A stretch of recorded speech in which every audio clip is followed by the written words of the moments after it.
L'homme appartient au groupe des primates, qui comprend environ 250 espèces actuelles.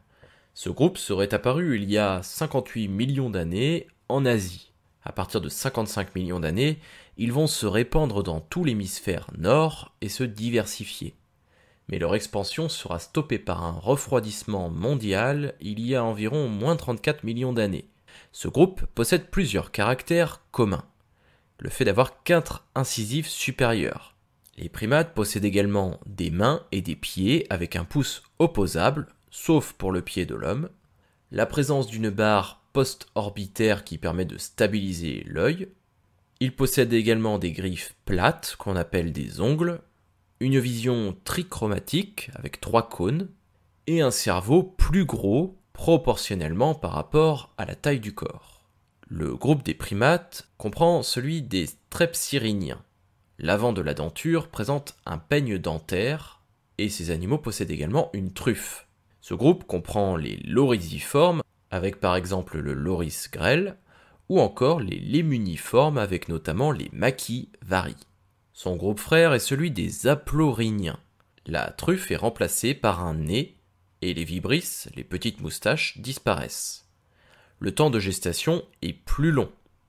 On y trouve les tarsiiformes, avec le tarsier-spectre qui se caractérise par une orbite oculaire très grande et une fermeture partielle de la cloison post-orbitaire. Il ne faut pas le confondre avec le loris qui n'a pas les pavillons d'oreilles du tarsier. On y trouve également le groupe des simiiformes, avec une fermeture postérieure de l'orbite complète et un cortex cérébral plus plissé, c'est-à-dire que le cerveau a cette forme un petit peu ridée.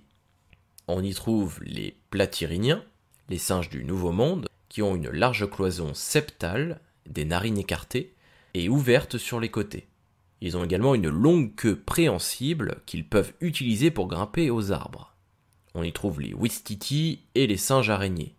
Son groupe frère est celui des catharrhiniens. Eux ont des narines ouvertes vers le bas et rapprochées. Les narines sont également séparées par une cloison septale fine, et la formule dentaire devient 2 incisives, une canine, 2 prémolaires et 3 molaires. Au sein de ce groupe, on trouve les cercopithécoïdes avec le babouin qui possède une queue squelettique, et les hominoïdes qui ont la scapula qui devient dorsale et non pas antéro-postérieure comme chez les autres primates. Autre fait marquant, la queue disparaît au profit du coccyx. Ce groupe comprend celui des hylobatidés, comme le gibbon et le siamang, qui ont des bras gigantesques, et celui des hominidés, qui ont un cortex cérébral qui présente un plissement encore plus accru. Il y a environ 15 millions d'années, ce groupe va se séparer en 2 branches, celle des ponginés, qui ont au niveau du crâne des orbites oculaires plus hautes que larges, avec l'orang-outan, et les homininés qui ont une fusion de certains os de la main.